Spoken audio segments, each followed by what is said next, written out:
Fancy Nancy, and today I want to talk about the garage, which isn't usually my favorite place in the house because it's not that fancy, but this is a hack about storage and how you can store things that you don't use on a daily, possibly like Christmas decorations, things like that, and keep them off the ground. So it's just a storage rack that you put in the ceiling in your garage.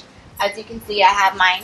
And it is super simple. We got it on Amazon for $2.99, and it just keeps all the stuff that we're not using off the floor and provides us with extra storage.